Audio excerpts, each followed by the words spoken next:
ایک لبنانی شخص اپنی کہانی سناتا ہے کہ میں جاپان کے ایک 5 اسٹار ہوٹل میں ٹھہرا ہوا تھا۔ میں ہوٹل کے سوئمنگ پول میں اترا، تب میرے علاوہ وہاں کوئی نہیں تھا۔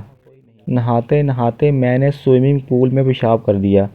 کسی کیمیکل کی وجہ سے چند لمحوں میں پورے سوئمنگ پول کا پانی کا رنگ تبدیل ہو گیا۔ سیکورٹی پر مامور افراد فوری طور پر پہنچ گئے اور مجھے سوئمنگ پول سے نکالا۔ میری نظروں کے سامنے عملہ آیا اور سوئمنگ پول کے پانی کو تبدیل کر دیا۔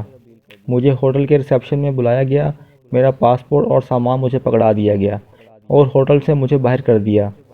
اب میں شہر کے جس بھی ہوٹل کا رخ کرتا، ریسیپشن پر بیٹھا عملہ میرا پاسپورٹ دیکھ کر کہتا، تم ہی ہو نا جس نے سوئمنگ پول میں پیشاب کیا تھا؟